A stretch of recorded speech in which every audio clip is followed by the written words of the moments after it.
I had always loved hiking. The smell of pine in the morning, the sound of birds in the distance, the way the sunlight filtered through the trees, it all felt like freedom to me. That Saturday, I decided to tackle a trail I had never been on before. It was one of those trails that wasn't very popular, a place mostly locals knew about. I had done my research online. The trail was about 8 miles long with a moderate incline and a couple of small streams along the way. I packed lightly. A backpack with water, some granola bars, a first aid kit, a small flashlight, a multi-tool, and a light jacket. I didn't expect trouble. I never did. The trailhead was quiet when I arrived. There were no cars except mine in the small gravel lot. A wooden sign marked the beginning of the path, warning hikers about rough terrain and the occasional wildlife. The air smelled sharp and fresh, and a thin layer of fog clung to the ground.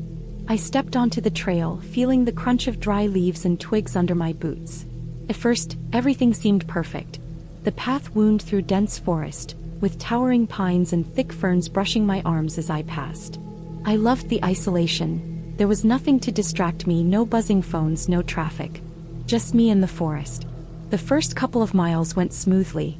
I stopped at a small stream to drink some water and rest for a few minutes.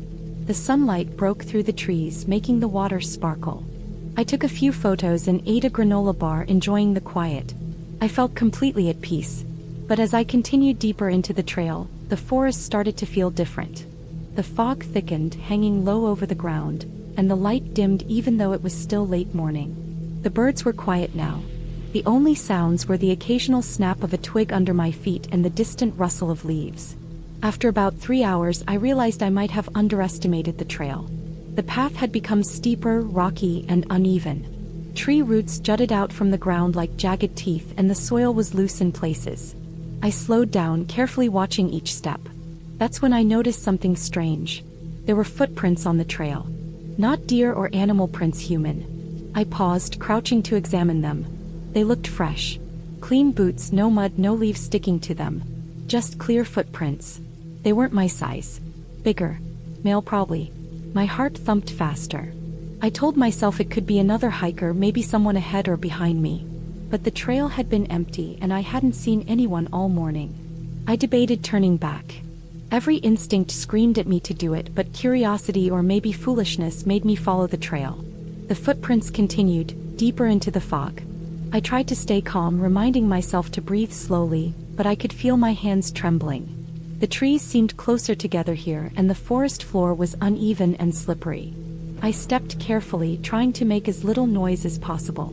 An hour later, I came to a clearing. The fog was almost blinding here, curling around the trunks of the trees. The footprints ended abruptly. That was even stranger. I scanned the area, trying to see if someone was hiding or if the footprints had simply vanished in the soft soil. There was nothing. No one. Only the forest, dense and silent. My stomach twisted with unease. I checked my phone. No signal. Great. I was alone in the middle of the woods with no idea where the trail went next. I decided to keep moving. Maybe I could find the main path again or a landmark I recognized. The trail wound downhill now, through a section where fallen branches and rocks made every step dangerous. I had to watch my footing constantly. Then I heard it. A sound, faint at first, like the snapping of a branch. Then another and another, coming from just beyond the trees to my right. My heart jumped into my throat. Someone or something was moving through the forest nearby. I froze. The noise stopped. I listened, straining my ears. Nothing. Then a twig snapped again, closer this time. I realized my mind was racing with possibilities, all of them terrifying. I picked up my pace, walking faster but quietly, trying to stay low in the fog. That's when I saw it, a figure. Not far, just on the edge of the fog, between two trees. I couldn't make out any features, but it was human-shaped. My first thought was to run, but running in that uneven terrain could be dangerous. I stopped, holding my breath, hoping it wouldn't notice me. The figure didn't move, just stood there, watching. I couldn't tell. Then it turned and disappeared into the fog as quickly as it had appeared. Panic set in. I decided I had to find a safe place. I remembered seeing a small creek on the map about a mile ahead. Maybe if I followed the sound of water, I could find it. I started moving carefully, but faster this time. My legs were burning, my lungs were heavy, and every snap of a branch made me jump. The fog was thick and I kept tripping over roots and rocks. Finally, after what felt like hours but was probably only half an hour, I heard the creek. The sound of rushing water filled my ears and I ran toward it, splashing through the muddy banks. Relief hit me in waves. Water meant a landmark and landmarks meant safety. I followed the creek, hoping it would lead me out of the forest. The trail here was almost non-existent, and I had to climb over fallen trees and squeeze between thick underbrush. But the sound of water kept me going. I was soaked, muddy, and exhausted, but I refused to stop. I kept thinking about that figure. Where did it go? Was it following me? I didn't dare look back. After another hour, I saw a faint light ahead. Sunlight breaking through the trees in a clearing. My legs gave out with relief and I stumbled forward, feeling tears sting my eyes. The trail opened up to a parking lot, empty except for my car. I didn't hesitate. I ran to it, threw my backpack inside and locked the doors. My hands were shaking so badly I could barely start the engine. I drove away slowly, glancing in the rearview mirror, but there was no one. Nothing. Just the forest, silent and still. It took me a long time to calm down after that hike. I couldn't stop thinking about the footprints, the figure in the fog, and the way the forest seemed alive with something watching me. I learned something that day. Even the most beautiful places can hide danger, and curiosity can be terrifying when you're alone. I never went back to that trail, but I kept hiking elsewhere, safer trails with people. I made a rule for myself. Never go alone in unfamiliar areas, always trust instincts, and always have a way to call for help. Even now, years later, I remember that fog, the quiet, the figure just at the edge of my vision. It wasn't supernatural. It wasn't a ghost. It was real.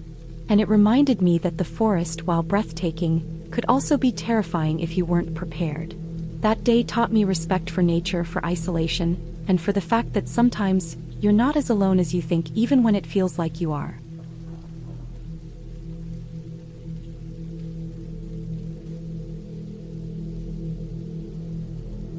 I remember the morning clearly. The sky was gray and heavy with clouds that promised rain, but I didn't care. I had been waiting for weeks to hike the Ridgewood Trail alone, just me, my backpack, and the sounds of the forest. The trailhead was quiet, almost deserted, with only a few early joggers passing by. I double-checked my pack, water, snacks, first aid kit, flashlight, my phone, and started up the narrow dirt path. The air was sharp and cold, smelling faintly of wet leaves and pine. It was the perfect day for hiking, or at least I thought it was. At first, everything was normal. The path wound through dense clusters of fir trees, their trunks slick with morning dew. Birds chirped sporadically, and the occasional rustle in the underbrush suggested a squirrel or deer. I liked the way my boots crunched on the damp soil, the rhythm of my steps in sync with my heartbeat. I felt alive in a way that city life never allowed. As the trail rose, the forest grew thicker, darker. The clouds overhead had turned a uniform gray, and the wind picked up, brushing through the treetops like a low, whispering warning. I passed a small creek that trickled across the trail, stepping carefully on slippery rocks, and paused to take a photo of the water glinting in the dim light. That's when I noticed it, a faint smell, metallic and sharp like iron. It made my stomach twist. I looked around, but there was nothing, just trees and moss-covered rocks. Shrugging it off as a fallen branch or rust in the soil, I continued. After a couple of hours, I reached a part of the trail that was narrower and steeper. The trees here were older, twisted, with roots snaking across the path. I had to watch my step constantly. The clouds above had thickened, and the dim light made everything seem gray and unreal. My phone said I was halfway up the ridge, but the trail ahead looked rougher than the map suggested. I kept going. The thought of turning back now made me frustrated with myself. It was then that I heard it. At first, I thought it was just the wind. A low, constant sound, almost like a groan or hum, coming from deeper in the forest.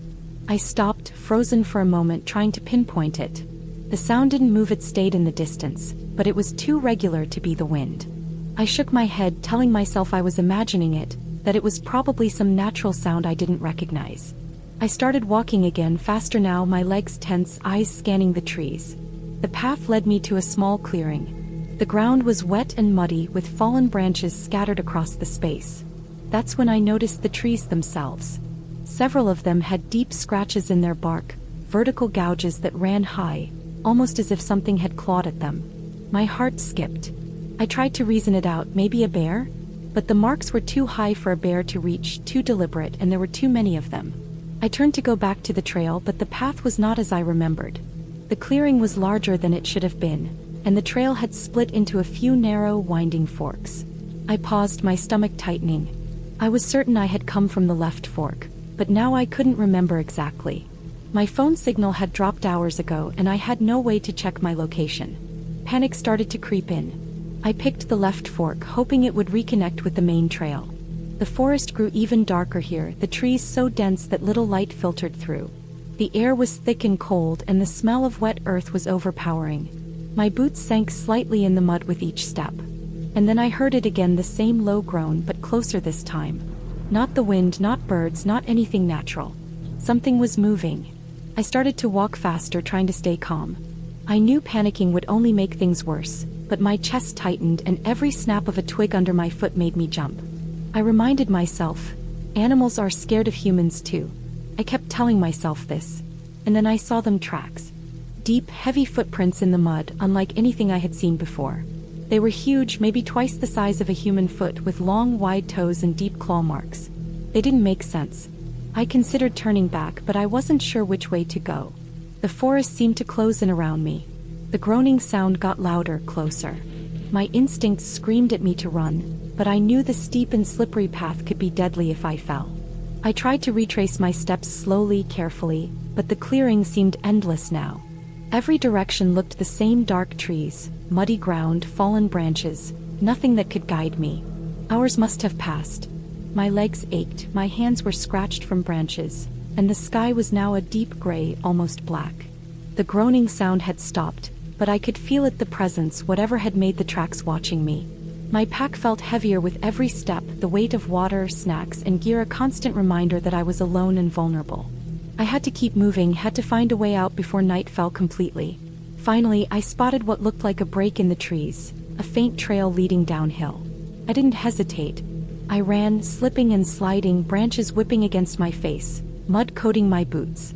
The downhill slope was steep, but I didn't care. I just needed to get out. After what felt like endless minutes, the forest thinned, and I saw the first hint of sunlight breaking through. My heart leapt. I pushed harder. Then I reached the main trail. I recognized the dirt path immediately, worn and familiar. Relief flooded through me. I didn't stop to look back, just ran until the trailhead came into view. A few hikers were there, loading gear into their cars, and I waved them down, my voice shaking. They gave me water, wrapped me in a jacket, and I explained as best I could, though my words sounded strange even to me. They nodded, concerned but practical, offering rides or calling someone for me. When I finally sat in my car, shivering and exhausted, I looked back at the forest. The Ridgewood Trail looked peaceful from the parking lot, the sun now breaking through clouds, casting golden light over the trees. Nothing appeared dangerous. The scratches, the tracks, the groaning, everything seemed almost unreal in daylight. But I knew what I had seen and felt. I had no doubt that something large, something not quite human, had been there. I didn't return to that part of the trail for months, and when I did, I stayed strictly on the main paths, never straying into the clearings or narrow forks. I researched the area, checked with local rangers, and learned that the forest had a history of bear activity, though nothing described tracks like the ones I had seen. Still, I was more careful, more aware of my surroundings. Hiking alone taught me to respect the unpredictability of nature and that not every danger is obvious. The Ridgewood Trail had given me a fear I couldn't explain, but it had also given me clarity. I learned to trust my instincts, to keep my mind sharp, and to never underestimate the quiet, watching forest. That day, I survived by staying alert, moving carefully, and not letting panic take over. And though I never saw whatever had made those tracks again, the memory stayed with me, a reminder that the wilderness is beautiful and sometimes terrifying in ways you can't predict.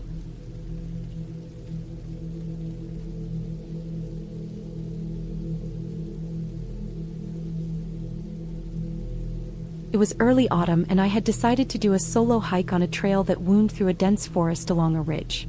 The trailhead was quiet, the kind of quiet that makes the small sounds of nature feel amplified: the rustling of leaves, the distant call of a bird, the occasional snap of a twig underfoot.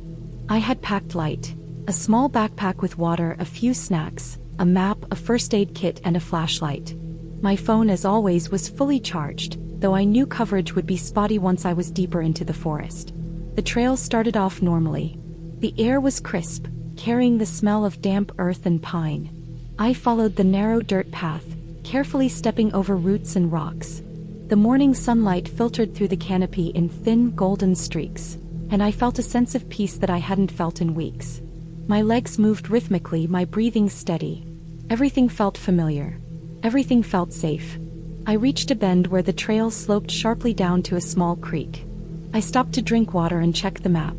That's when I noticed it, an odd set of footprints in the soft mud near the water. They weren't human, at least not entirely.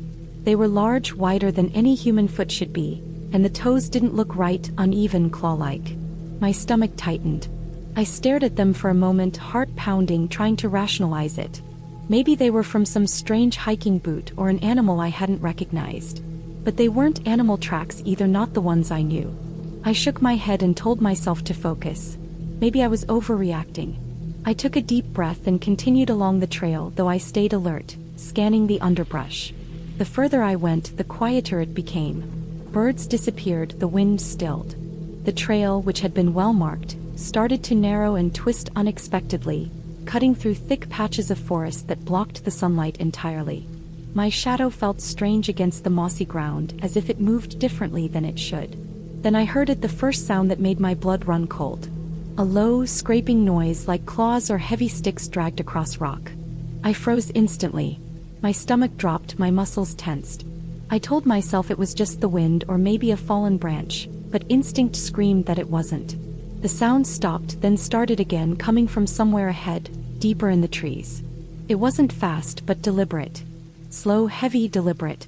I thought about turning back, but my sense of direction told me I was already too far in. Retracing my steps felt riskier than moving forward. My legs were trembling slightly, but I pushed on, trying to convince myself I was just imagining things. I clutched my flashlight, even though the sun was still high, and started moving carefully, almost dragging my feet so as not to make noise. The trail curved sharply up a hill and I had to pause to catch my breath. That's when I noticed another set of prints, larger this time, more defined, leading off the trail into the trees. They weren't parallel like normal walking prints, they were uneven, like whoever or whatever had been walking didn't put weight evenly on its feet. I studied them, frozen in place, trying to convince myself I had just stumbled across an animal's unusual track. But there were no claw marks in the mud, no fur, nothing that made sense. I started to feel a real visceral fear. Not the kind you get from horror movies, but the kind that grips your stomach and freezes your throat. My instincts screamed at me to run, to get back to the trailhead. But the path behind me had narrowed, the dense forest closing in. Panic was starting to rise, but I forced myself to keep moving forward, telling myself there had to be an explanation. As I climbed higher, the trees grew older, thicker, their branches tangled overhead. The light dimmed unnaturally, even though it was still mid-morning. I kept hearing the noise, scraping, dragging, occasionally a low, guttural sound that didn't belong to any animal I knew. It was behind me, just out of sight, and every time I stopped to listen, it paused as if it knew I was aware. I reached a ridge that overlooked the valley below. The view was breathtaking, but I didn't take the time to enjoy it. Instead, I scanned the edge of the forest. And then I saw it, a movement between the trees, just a shadow, but unmistakably larger than any deer or bear. My heart skipped a beat. It was tall, hunched, moving slowly but with purpose. I couldn't see it clearly, but I knew it was following the trail just off the path. I started to run, stumbling over roots and rocks, my flashlight bouncing against trees. My breath came in short, panicked bursts. I had no plan, no clear idea of where I was going, only that I needed to put distance between myself and whatever was behind me. The trail twisted, and soon I realized I had lost sight of the ridge. Everything looked the same: dark green trees, shadowy trunks, patches of moss. I didn't know which way was out. Then I slipped. My foot caught a root and I tumbled down a small embankment, hitting the ground hard. Pain shot up my leg, but I scrambled to my feet. My backpack had shifted and my water bottle spilled, but I didn't stop to pick anything up. That's when I heard it again, the heavy, scraping sound, closer this time. My stomach dropped. It wasn't far behind me. It couldn't be far. I ran blindly, following the faint glow of sunlight through a small break in the trees. I had no idea if it was the right direction, only that it was the only open space I could see. My legs were burning, my lungs screaming, but fear drove me faster than I had ever moved. The sound behind me slowed for a moment, then accelerated. I could feel it closing in even if I didn't see it. Finally, after what felt like hours, I burst out of the forest onto a service road I hadn't known existed. My legs gave out and I collapsed onto the gravel, gasping. The sunlight hit me fully for the first time in what felt like forever, and I looked back. The shadowy figure had stopped at the tree line. It didn't move, didn't make another sound. Just watched. And then after a moment, it turned and vanished into the trees, silently. I stayed there for a long time, trembling, listening for any sign of movement. When I finally felt steady enough to stand, I limped down the road, eventually finding a ranger station. I told them what I saw, showed the prints. They listened carefully, took notes, but didn't offer any easy explanation. A search was organized, but no one ever found anything unusual. Even now, months later, I can't explain what I saw. No animal fits the description. No human should have been capable of moving like that, quietly, deliberately, through that dense forest. But I know what I experienced was real. And I know one thing for certain: I won't hike that trail alone again. It taught me something important, that nature, no matter how familiar, can hold dangers that don't fit into any logical category. That sometimes fear isn't about monsters or myths, but about the raw, unknown reality of the world around us. And that the simplest decision, staying aware, trusting your instincts, can be the difference between making it home safely or disappearing into the trees forever. I still hike, but I'm never careless. I check my gear twice. I stick to marked trails. I avoid silence in the forest. And sometimes late at night, when the wind rattles my windows, I can almost hear that scraping sound in my mind, reminding me that some parts of the world are still wild and they are still out there.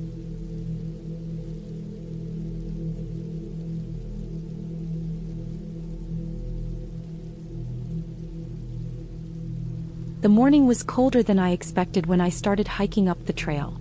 I had planned this trip for weeks, mapping out the route and checking the weather, but nothing could have prepared me for how raw the mountain air felt against my skin. My jacket did little to block the wind, and the early sunlight barely penetrated the thick mist that hung between the trees. I tightened my backpack straps, making sure my water and snacks were secure, and started the steady climb. The trail was narrower than I remembered from the maps, barely wide enough for one person at a time in some places. The ground was uneven, strewn with roots and loose rocks. Every step I took demanded my full attention, but I liked that, the kind of focus that left no room for distraction. The forest around me was quiet except for the occasional rustle of leaves or the distant call of a bird. I felt the weight of isolation settling in, a mix of peace and unease. There was something about being alone on a trail like this that made every sound sharper, every shadow darker. About 2 hours in, I reached a section of the trail that ran along a steep ridge. The drop to my left was sudden and deep, hidden by a wall of thick ferns. I slowed my pace, carefully placing my feet on solid ground. A misstep here would be disastrous. The wind howled, tugging at my jacket and hair. My heart raced, not from the climb but from the exposure. It was exhilarating, but I reminded myself to stay calm. Panicking on a ridge was a bad idea. As I rounded a bend, I noticed something unusual on the path ahead. There were deep indentations in the dirt, wider and heavier than the ones my boots made. At first, I thought they were the marks of a large animal, maybe a deer or a bear. My stomach tightened. I had seen warning signs at the trailhead about bears, but I had assumed that I would be safe if I stayed alert. Now, the reality of being out here alone felt sharp and immediate. I stopped and listened. The forest was quiet, but not completely. There was a low, rhythmic snapping sound, not branches under my feet, but something else. Something heavy moving through the underbrush. My mind raced. I tried to reason it out. Maybe a bear, maybe a fallen log, maybe just my imagination. But the closer I listened, the more I realized that the sound was getting closer. My pulse quickened. I didn't want to run, not here, not on a narrow trail. But my survival instincts demanded caution. I decided to keep moving, slowly and deliberately, hugging the inner side of the trail away from the drop. Every step was measured. Every rustle of leaves made me flinch. After a few minutes, the sound stopped. My chest heaved with relief, and I wondered if I had imagined it. Maybe it was just a deer, or maybe I had misread the tracks. But my sense of unease lingered. The forest felt alive in a way that was no longer comforting. I pressed on, but my attention was split. The trail twisted and climbed steeply. The fog thickened, settling into the valleys and brushing against my ankles. Visibility was poor. I had been hiking for almost 4 hours when I realized I had missed a junction. The map in my hand suddenly seemed meaningless, the trails in front of me looked unfamiliar. Panic started to rise, but I forced myself to breathe. I knew the area reasonably well, and I knew that turning back was still an option. I tried to retrace my steps, but the mist played tricks on my eyes. Trees that I thought I recognized blended together, shadows became shapes, and every direction looked the same. My legs were tired, my feet sore from the constant strain of uneven ground. My backpack felt heavier with each step. I realized I had been moving for hours without noticing the time. My water supply was low. My stomach ached. Hunger gnawed at me, but more than anything, it was fear, real, visceral fear that pressed against my chest. I kept walking, following the ridge whenever I could, hoping it would lead me back to a more familiar path. Then I heard it again, the snapping of branches, deliberate and heavy. My heart jumped. It wasn't random this time. Something large was moving in my direction. I stopped, frozen. My mind raced through worst-case scenarios. I didn't want to provoke anything. I waited, listening, straining to hear the rhythm of movement. Then I saw it, a shadow moving through the fog. I couldn't make out details, but the size alone told me it wasn't a deer. Not a bear either, too slow, too methodical. My stomach dropped. I considered my options. The ridge was dangerous to climb, the path back uncertain, the direction forward unknown. I couldn't stay still, I had to keep moving.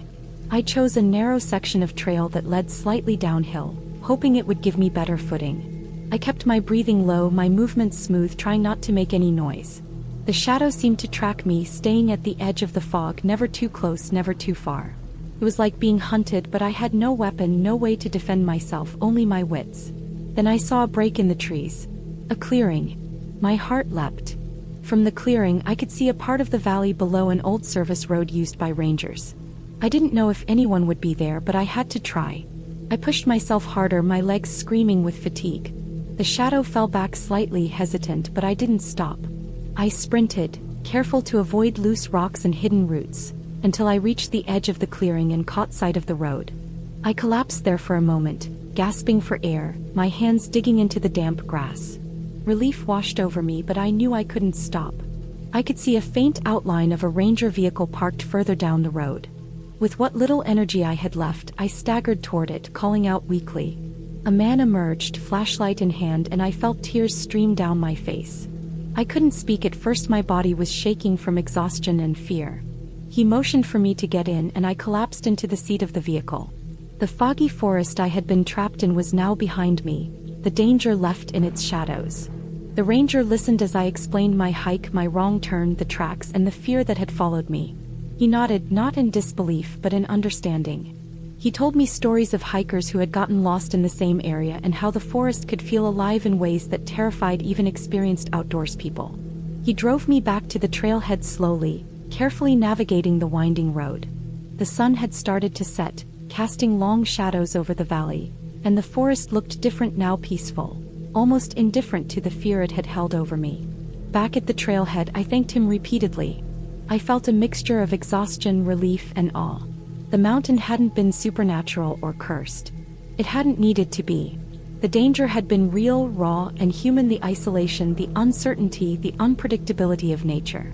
I had survived because I stayed calm, because I observed carefully, because I kept moving even when fear told me to stop. I packed up my gear, feeling the ache in my legs and back, and started the drive home, already thinking about my next hike, but with a new respect, and a quiet promise to never underestimate the mountain again. That night I sat on my bed, the events replaying in my mind. The forest, the ridge, the shadow, it all felt like a dream and a warning at the same time. I understood now that hiking wasn't just a test of physical endurance. It was a test of presence, awareness, and courage. And though the fear had been intense, it had also been a teacher.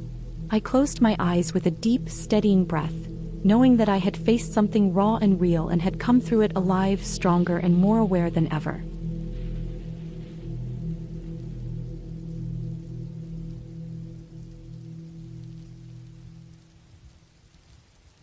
I wanted to escape the noise of the city and the constant pull of other people's schedules, to feel completely untethered for a day. The trail I picked was one I had never tried before, something in the northern hills that promised solitude, dense forests, and a small waterfall at the end. I didn't expect it to be easy, but I didn't expect it to feel like stepping into another world either. I started early in the morning, when the sky was still a pale gray and the air had that damp, earthy smell after the night's rain. My boots crunched on the soft soil, and the forest was almost eerily quiet except for the occasional snap of a twig underfoot or the distant call of a bird. I had packed lightly, just water, a small first aid kit, snacks, a flashlight and my phone, though the signal was already spotty near the trailhead. The air was cool and fresh, and for the first hour, it felt perfect, invigorating even. The path was narrow and winding, twisting through thick underbrush. At first, it was easy to follow, marked with faded signs nailed to trees. But as the hours passed, the markers became scarce, and the trail grew uneven, strewn with roots and slick with wet leaves. I didn't panic. I'm used to being outdoors and I trust my sense of direction. But there was a subtle change, almost imperceptible at first. The forest was getting quieter. The wind stopped rustling through the leaves and even the birds seemed to have vanished. The deeper I went, the heavier the air felt, like it was pressing down on me. Around midday, I reached a small creek. The water was clear and cold and I knelt to drink a little and splash my face. I stayed there longer than I intended, listening to the water trickle over rocks, feeling a strange tension I couldn't place. When I stood up, I realized I had no idea exactly which direction the trail continued.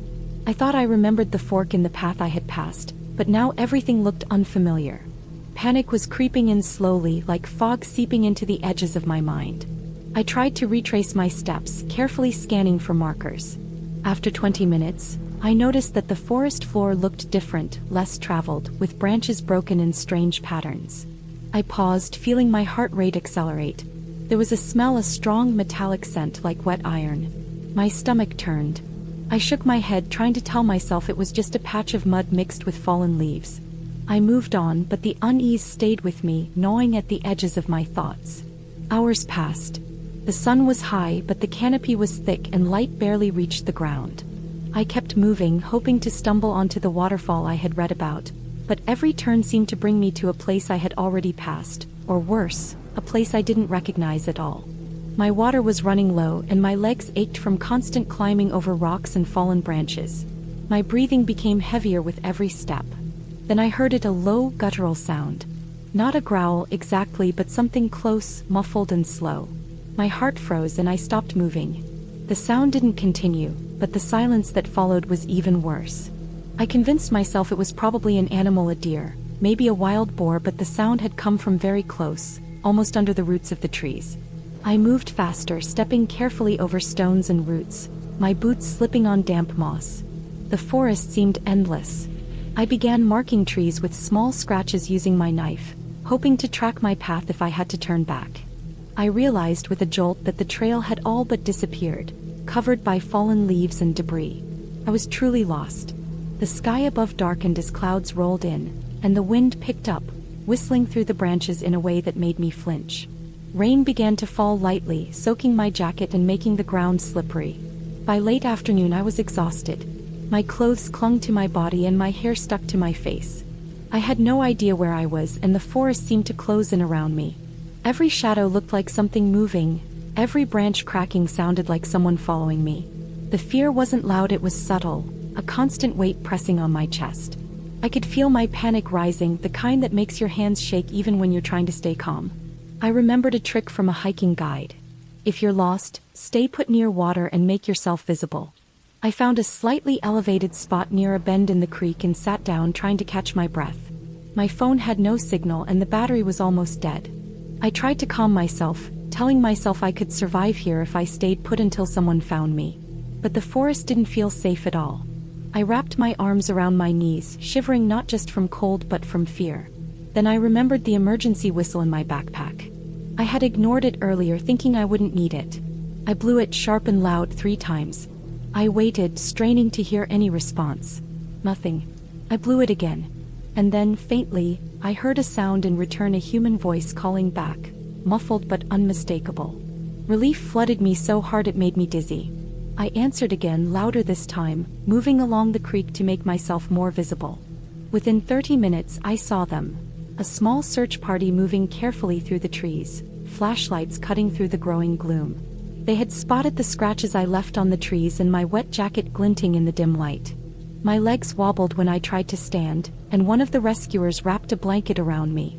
They guided me out of the forest, steadying me over the treacherous trail. The walk back felt surreal.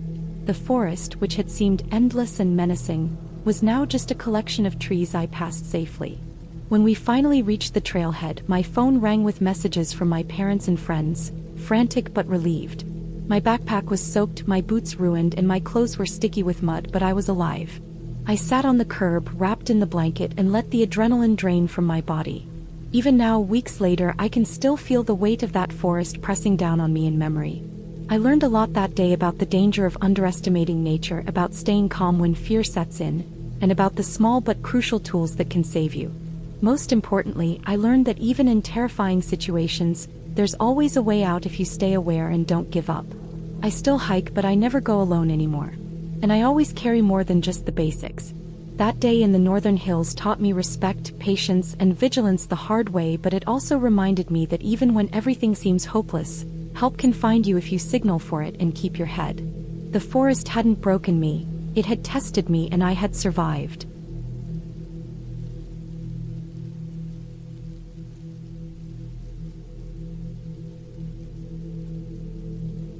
I always liked hiking alone. There was something about being completely surrounded by trees and quiet that made me feel alive, alert, and free. It wasn't about solitude in a lonely, sad way, it was about control, about knowing that I could handle myself if something went wrong. At least, that's what I told myself that morning when I parked my car at the small trailhead. The sky was gray, heavy with clouds that threatened rain, but the air was crisp and clean, and I felt that familiar tingle of excitement that always came before a long hike. The trail I picked was supposed to be moderate, only about 8 miles out and back, cutting through a dense forest with occasional streams and rocky clearings. I started off at a brisk pace, boots crunching against fallen leaves, backpack snug and heavy on my shoulders with water, snacks, and my emergency kit. The first mile went quickly. The rhythm of walking, the smell of wet pine needles, and the sound of wind through the branches were soothing. Birds occasionally called out, and I could hear the distant rushing of a small river. Everything seemed normal, perfect even. But then I noticed it, a small, narrow side path that wasn't on the map. It was almost hidden under a thick layer of leaves and overgrown shrubs, and I remember pausing, feeling my curiosity flicker. Something about it called to me, though I couldn't explain why. Maybe it was the thrill of discovering a hidden part of the forest, or maybe it was just the stupidity of my own confidence. I glanced at the map in my hand. This path wasn't there. I knew it wasn't recommended, and yet, I couldn't resist. I told myself I'd only walk a little way down it, then return. The side trail was worse than I expected. It was steep, uneven, and covered with roots and loose stones. The trees were closer together here, letting almost no light through, and the air felt heavier, damper. I had to stop every few steps to catch my breath, and my boots kept slipping on the wet soil. So I pressed on. I kept thinking I'd just peek at the top of the ridge or the end of the path, then head back. Half an hour later, I realized I had gone further than I intended. The trail had narrowed so much that I had to push branches aside to keep moving. Every step sounded unnaturally loud, echoing through the still forest. I started to notice how quiet it had become. The birds were gone, the wind had died down, and even the distant river I had heard before seemed swallowed by the trees. My stomach twisted. Something about being completely alone in the deep forest started to feel wrong. That's when I heard it, a snapping sound like a branch breaking under weight. I froze. My heart jumped and I held my breath, listening. There it was again, closer this time. My mind tried to rationalize it, maybe it was a deer or a falling branch. But the sound was deliberate, heavy, and it was coming from behind me. I didn't run. I couldn't run yet. I tried to convince myself I was being paranoid. Maybe someone else was hiking?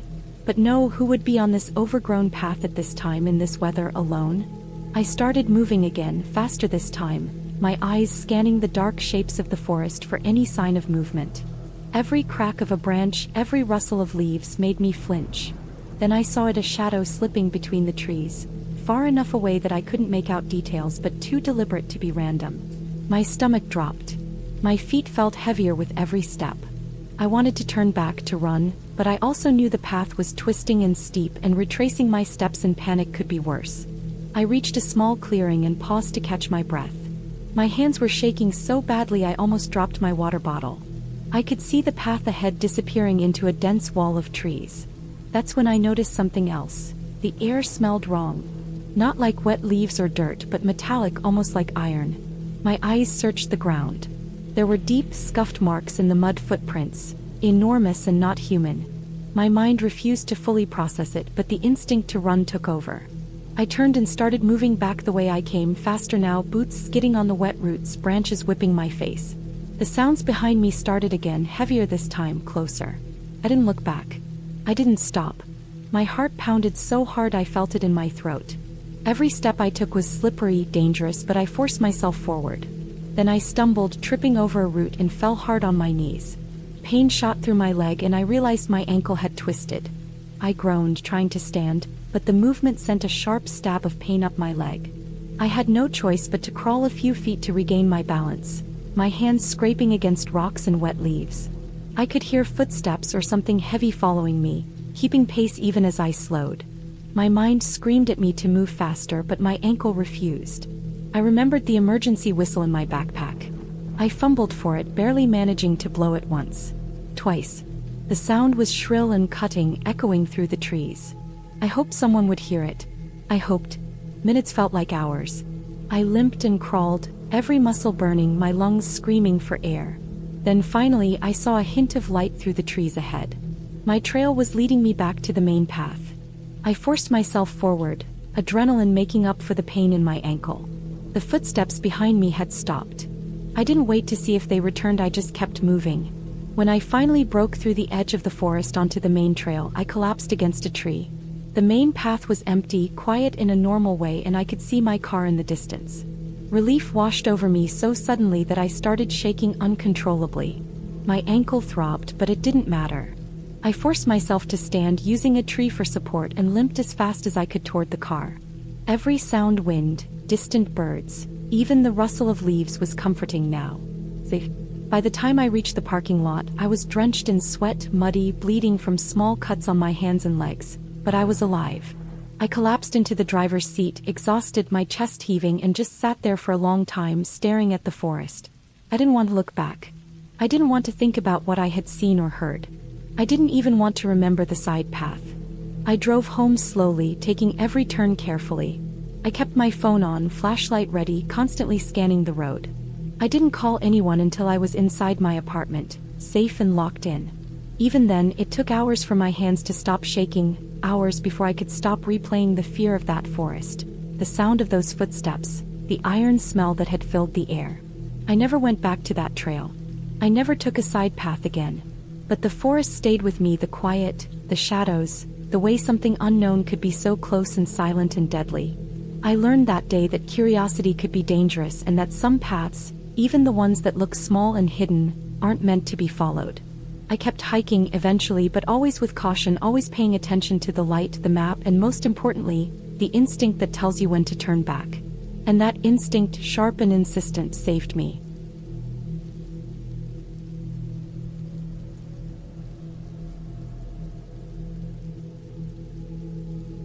I remember waking up that morning with the kind of nervous excitement that always came with hiking alone. The sky was a pale gray, and a thin fog hung low over the fields near my apartment. I had been planning this hike for weeks, one of the trails deep in the Green Ridge Mountains that I had never tried before. The trail was supposed to be challenging but manageable, a perfect way to test my endurance and get some solitude. I packed my bag carefully. Water, snacks, a map, first aid kit, flashlight, and a light jacket in case the weather turned. My boots were worn in perfectly, the laces tight and secure. I told myself I was ready, though a small part of me felt that little flicker of fear that always came when I ventured into the unknown. The trailhead was quiet when I arrived, almost eerily so. Usually I could expect to see a few cars or a group of hikers chatting and joking, but that day there was nothing. No birds, no wind, no sound of other hikers arriving or leaving. The parking lot was empty, save for my car. I shrugged it off, telling myself it was a weekday and maybe everyone else had work.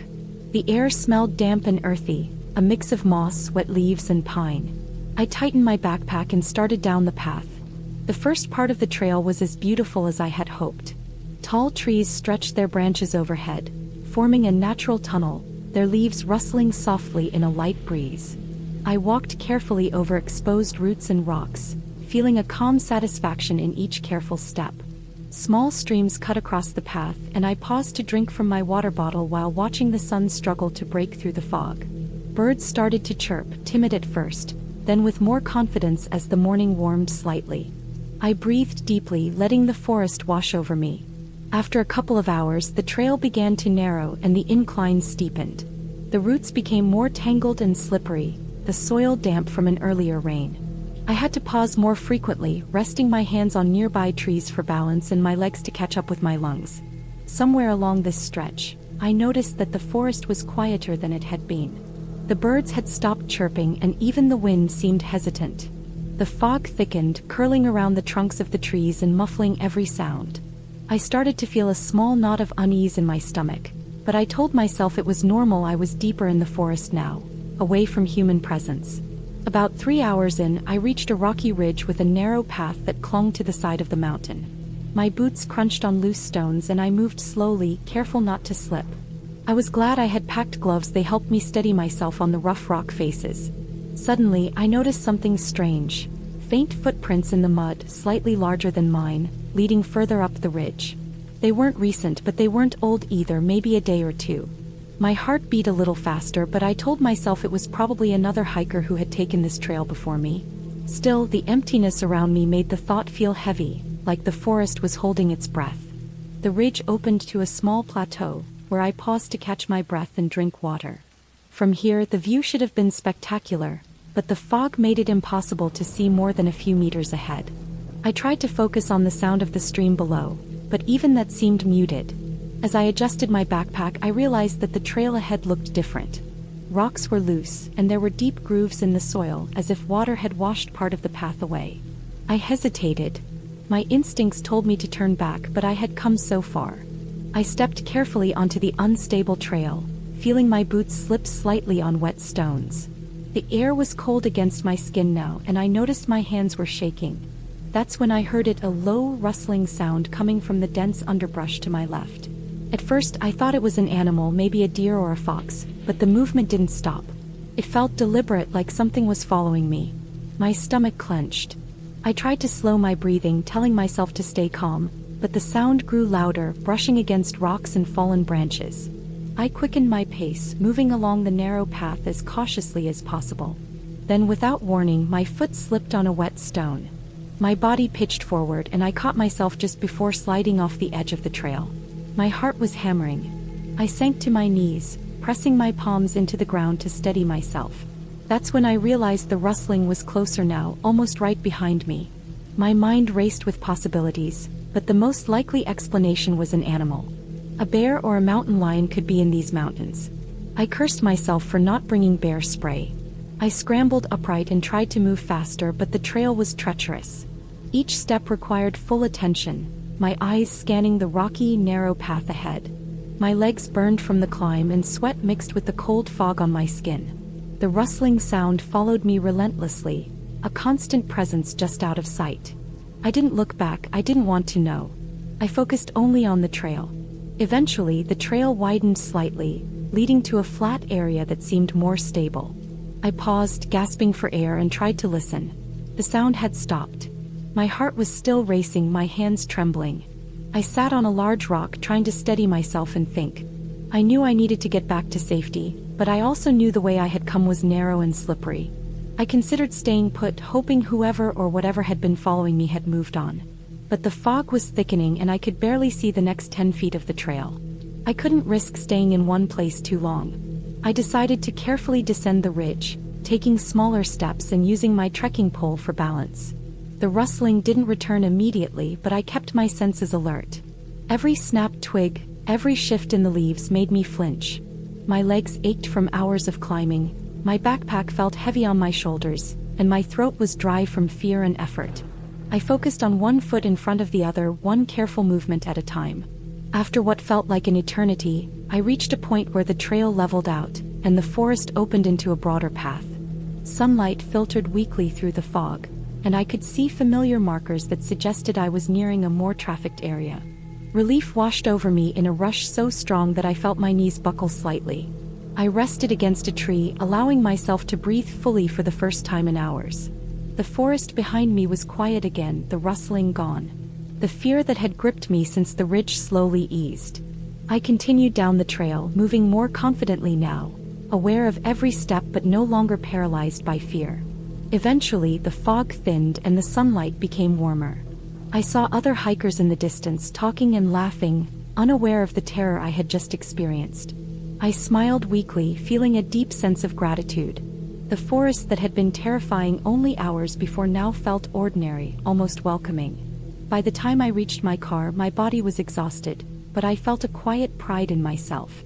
I had navigated a dangerous trail, faced real fear, and come out safely. I packed up my gear and sat for a moment, staring at the forest that had seemed so ominous. I realized how quickly the mind could twist reality when it was alone and unsure, how fear could turn simple sounds and shadows into threats. But I also realized that staying calm, trusting my instincts, and keeping careful focus on what I could control had saved me. I started the drive home slowly, savoring the warmth of the car and the sunlight. Even as I left the mountains behind, I kept thinking about the trail, the ridge, and the eerie silence that had fallen over the forest. I knew I would hike again, but I also knew I would never take the solitude of the mountains lightly. That day, I had learned that fear could be survived, that preparation mattered, and that sometimes, the scariest parts of nature were not supernatural, they were real, tangible, and demanding of respect. By the time I reached my apartment, I felt drained but triumphant. I unpacked my bag carefully, checking every item, making sure nothing was lost or damaged. I cleaned my boots and set them by the door. That night, I lay in bed, replaying every step, every sound, every slip. I felt a deep connection to the forest, a mixture of respect and awe. And though I had been terrified, I had emerged stronger, sharper, and more aware than ever. I knew I would hike again, but I would do so differently, more prepared, more cautious, more aware of the subtle dangers that lurked not in myths but in reality. And that awareness, that respect, was the lesson I carried with me far beyond the trail. A quiet reminder that fear, when met with focus and courage, could be overcome.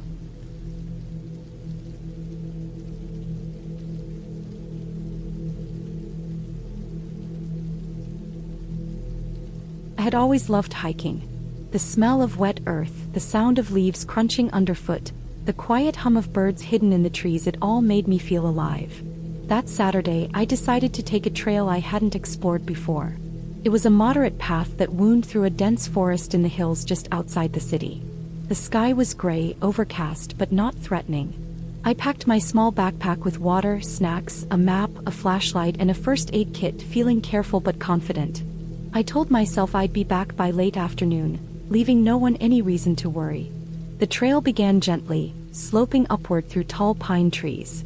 Everything felt normal at first, the usual rustle of leaves, the occasional bird call. But as I walked further, I noticed something different. The forest grew denser, the sunlight dimmer, and the air cooler. There was a certain quietness, not the peaceful kind, but a heavy silence that made me tense without knowing why. My footsteps seemed unnaturally loud, echoing in the stillness. I told myself it was just the forest, that the trail was probably less traveled than I expected. About 2 hours into the hike, I reached a fork in the trail. One path led slightly downhill, narrow and overgrown with shrubs, while the other continued to climb. I hesitated, studying my map. Both paths were marked, but the overgrown one seemed almost abandoned.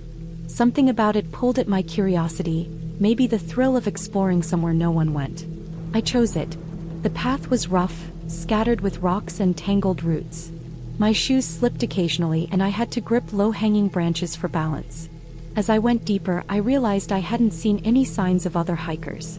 No footprints, no litter, nothing. It was just me and the thickening forest. A cold breeze whispered through the trees, and I felt a chill even though I was dressed for the weather. My stomach tightened, a creeping sense of unease building. I reached a point where the trail narrowed so much I had to duck under branches, my arms scraping against bark and thorns. The forest floor was damp, the leaves soft under my feet, muffling my steps. Then I noticed something strange, a patch of disturbed earth. It looked like something had been dragged across it. My first thought was an animal, a deer or a fox. But the marks were too long, too deep, and oddly linear, like they had been made deliberately. I paused, heart thumping, and stared at them. Shaking my head, I tried to dismiss the thought. Maybe it was just a fallen branch that had rolled down the hill. I stepped forward carefully, following the trail. But the further I went, the more I realized the forest seemed off. The trees were closer together, the branches more twisted, casting long, dark shadows. The sky was barely visible above me. Every rustle, every snapping twig made me jump. I told myself I was imagining things. Then I heard it. A low, dragging sound, not behind me but off to the side. Like someone or something moving slowly over the ground. I froze, holding my breath. The sound stopped. I waited, straining to hear anything else. My pulse raced and I felt sweat prickling at my neck even though it was cold. I told myself to stay calm. I wasn't alone, maybe a hiker ahead, maybe someone hunting. I decided to turn around to go back to the fork and I quickened my pace. As I retraced my steps, I noticed the forest seemed to have changed. The overgrown path looked even narrower, the shadows darker. My map in my hand suddenly felt useless. Every turn looked the same, every tree indistinguishable. The trail I thought I knew seemed unfamiliar. Panic started to creep in. I realized I might be lost. I stopped to catch my breath and sat on a large root, trying to think. My phone had no signal and I had no idea which way led back to the main trail. The dragging sound returned, closer this time, along with a faint, uneven crunching. Not the soft padding of an animal but heavy, deliberate steps. I stood, my legs shaking. I didn't want to run, not blindly, but I had to move. I tried to follow what I thought was the trail. Minutes passed, or was it hours? Time felt distorted. Every few steps I would stop, straining to hear the sound. It was still there, persistent, slow, methodical. I tried to reason. Maybe it was another hiker, maybe someone lost too. But something inside me screamed that I wasn't imagining the danger. I adjusted my backpack, clutching the flashlight, ready to use it if needed. The trail suddenly ended at a small clearing. A shallow creek cut through, its water barely moving, dark and murky. Across it, the path continued, but the makeshift bridge of fallen logs looked unstable. I swallowed hard. I didn't want to cross, but I had no choice. I carefully placed my feet on the logs, testing each one. One snapped slightly under my weight, sending a shiver up my spine. I hurried across, balancing with my arms wide.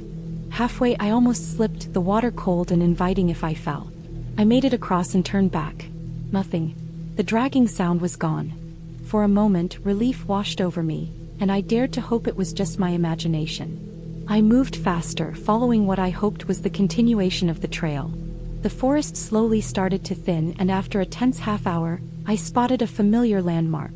A large rock with a flat top, shaped almost like a table, that I had passed earlier on the main trail. My heart lifted. I wasn't lost. I picked up my pace, jogging now, the tension in my shoulders easing slightly as I recognized the path. The sunlight began to break through the clouds, casting long beams across the trees. I reached the fork again and took the more traveled path back to the parking lot. My steps unsteady but determined. The normal sounds of birds and wind gradually replaced the eerie silence, and I felt almost foolish for how tense I had been. Finally, I emerged from the dense forest onto the dirt parking lot where my car was waiting. The sight of it, ordinary and safe, brought tears to my eyes. I sank into the driver's seat, exhausted, shaking, and silently vowed never to take the overgrown path again. As I drove home, I kept replaying the strange dragging sound and the marks on the trail. I didn't know what had made them, and maybe I never would. But I knew one thing. I had underestimated the forest, its unpredictability, and the danger that can lurk in what seems familiar. That day had been a harsh reminder that nature is beautiful, but it can also be unforgiving if you aren't careful. When I finally got home, I unpacked my bag and carefully laid out my things, checking that nothing was broken or missing. I wrote down the details of the trail, the fork, and the clearing by the creek in a notebook. Not for anyone else, just for me, so I could remember exactly what had happened. I made myself a cup of tea and sat by the window, watching the rain start to fall outside, listening to the soft patter on the roof. I felt safe again, warm and alive, but I also carried a new respect for the wilderness. That forest had tested me in a way I never expected, and I had survived, careful, aware, and stronger for it. The memory of that day never left me, but it taught me something essential. Fear is real, even without monsters, and sometimes the scariest moments are the ones that are completely natural, completely possible, and completely silent, waiting for you in the ordinary world.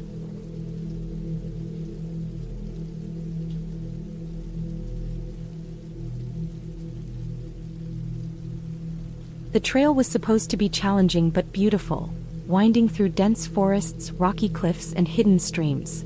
I had my backpack packed the night before: extra water, protein bars, a first aid kit, flashlight, and a thick jacket in case it got cold. I woke up before sunrise, the sky still a soft gray, the air crisp and cold, and I felt that familiar mix of excitement and nerves. Hiking alone always made me nervous, but I liked it. I liked the quiet, the chance to be with my own thoughts, to move through nature without anyone else around. The first couple of hours were easy. The trail started with a gentle slope, dirt soft under my boots, leaves crunching beneath each step. Birds flitted between the trees, and a small stream ran parallel to the path. The air smelled damp but clean, and sunlight filtered through the trees in golden shafts. I paused occasionally to take photos, even though I knew I could look at them later. The real reason I was hiking was for the feeling, the quiet, the solitude, the rush of being far from everything familiar. Around mid-morning, the trail started to narrow. The trees grew closer together, the underbrush thicker, and the path less defined. I had to duck under low branches and step over tangled roots. I noticed that the forest was unusually silent. The birds had stopped chirping, the breeze through the leaves was almost non-existent, and even the stream sounded distant, as if it had retreated further into the rocks. I shrugged it off, telling myself it was just the part of the trail I had entered.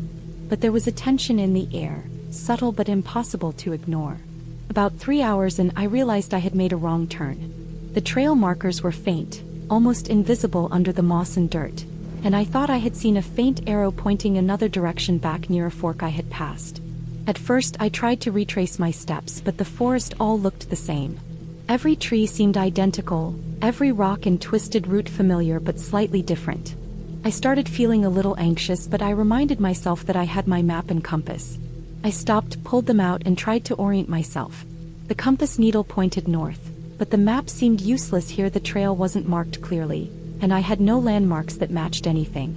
By late afternoon, I was beginning to feel the first tingling edges of real fear. The sun was lower now, and the forest grew dimmer, shadows stretching long and dark across the trail. I had a general idea of which direction to go to reach a more marked path, but every step I took seemed to lead me deeper into a maze of undergrowth, steep slopes, and rocky outcrops. My legs were starting to ache, and my water bottle was half empty. I took a long drink and tried to steady my breathing. I told myself I just needed to keep moving. Then I saw it. A small, narrow gorge ahead, the kind that cut sharply through the forest floor. A faint, worn path appeared to descend along it. I could see a tiny stream at the bottom, and the idea of following it seemed like my best chance. I carefully climbed down, testing each footstep on the wet rocks. At one point, my boots slipped on moss, and I barely caught myself against the side of the rock. My heart was hammering, and I realized how dangerous this had become. But I couldn't stop. I had to keep going. Halfway down the gorge, I heard something that made me freeze. A crack like a branch snapping came from somewhere behind me. I paused, straining my ears. Another crack, closer this time. My first thought was another hiker, but I hadn't seen anyone for hours, and this part of the trail was so remote it was unlikely anyone else would be here. My heart was pounding so hard I could hear it in my ears. I whispered reassurances to myself, telling myself it was probably an animal, a deer or a rabbit, something that had startled.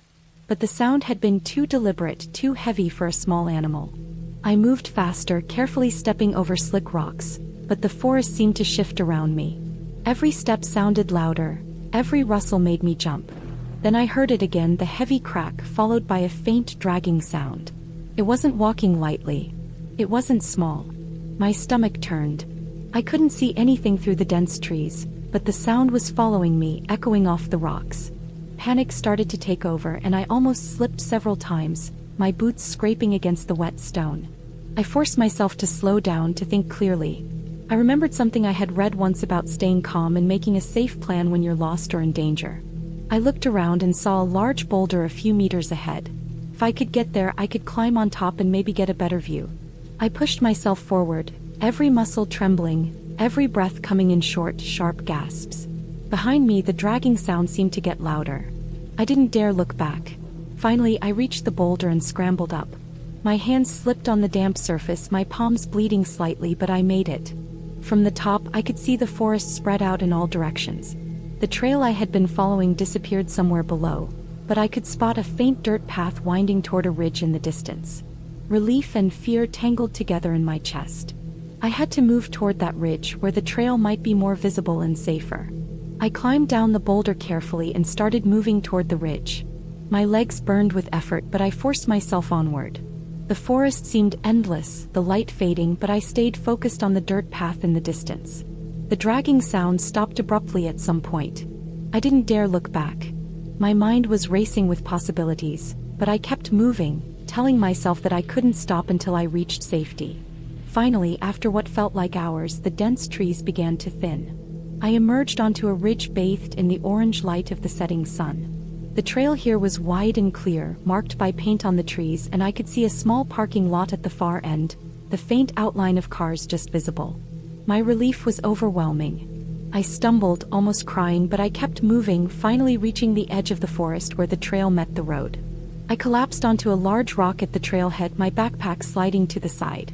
My body shook, my hands scraped, my clothes wet with sweat and dirt. But I was alive. I had made it. The fear that had been gnawing at me all day began to fade, replaced with exhaustion and a deep sense of relief. I checked my phone signal was weak, but I could make a call. I called a friend to let them know I was safe and started the slow walk to my car, every step feeling heavier but sure. By the time I reached my car, the sky was dark and the stars were just starting to appear.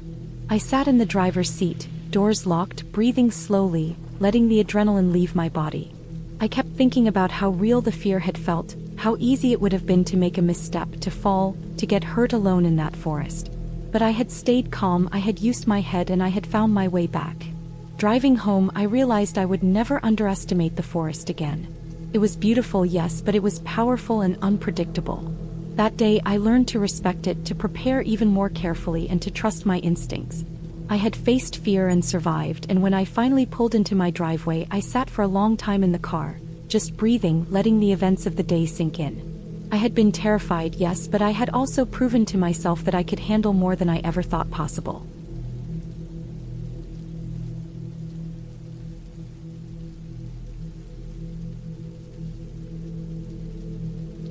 It was early October, the air crisp with the first hints of winter, and I thought the solitude of the trail would be refreshing. I wanted to escape the city, the noise, the constant pressure of work, and the endless chatter of people around me. I packed light, just a small backpack with water, snacks, a flashlight, a first aid kit, and a thin rain jacket. My phone was fully charged, and I had downloaded a map of the trail I intended to follow. The trailhead was almost deserted when I arrived. Only a few cars were parked in the lot, and the sun was just starting to rise over the ridge, spilling golden light across the trees. The first hour went smoothly. The trail was well marked, and the leaves crunched satisfyingly under my boots. I kept a steady pace, breathing in the cold, pine-scented air, feeling a rare sort of calm settle over me. The higher I climbed, the thinner the air became, but the view opened up into a sweeping panorama of mountains and valleys. I stopped several times to take pictures and catch my breath, feeling a quiet pride that I could do this on my own. By mid-morning, I reached a fork in the trail. One path led toward the peak. The other descended into a densely wooded valley. I checked my map carefully, tracing the lines with my finger. The peak looked manageable, and I decided to take that route first. I didn't see anyone else on the trail. The quiet was so profound that I could hear my own heartbeat in my ears as I stepped over gnarled roots and rocks. About 2 hours later, the trail became less distinct. Fallen leaves had begun covering the path, and I had to watch my footing carefully to avoid twisting an ankle. The air grew colder and the wind picked up, rattling the bare branches above. I noticed, almost subconsciously, that the forest around me was eerily still. No birds, no rustling animals, nothing.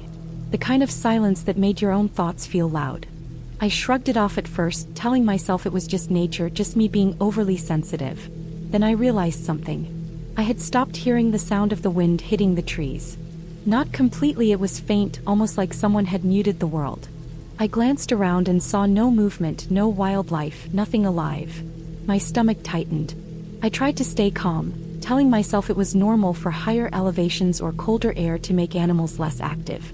I kept walking faster now, trying to shake off the unease. That's when I saw the first sign of trouble. A fallen tree had blocked part of the trail, and the undergrowth around it looked trampled. Not like animals, but like someone had forced their way through. My pulse quickened. I checked my phone. No signal. My calm morning had completely evaporated. I decided to keep going. Maybe someone else had been hiking this trail earlier, maybe it was a lost hiker. I rationalized every little noise, the snapping of a branch, a distant rustle as natural forest sounds. But then I noticed footprints. Human footprints. They were fresh, too deep to be just from a passerby days ago. And they were large. Bigger than mine, almost impossibly so. They seemed to run alongside the trail in sections, disappear, and then reappear further down. My heart thumped, my palms sweaty. I considered turning back. But the trail I had come up looked longer and more exhausting than the one ahead, and I didn't want to climb back down with fading daylight. I decided to keep moving forward, eyes scanning the shadows between the trees, every snapping twig making me flinch. Hours passed.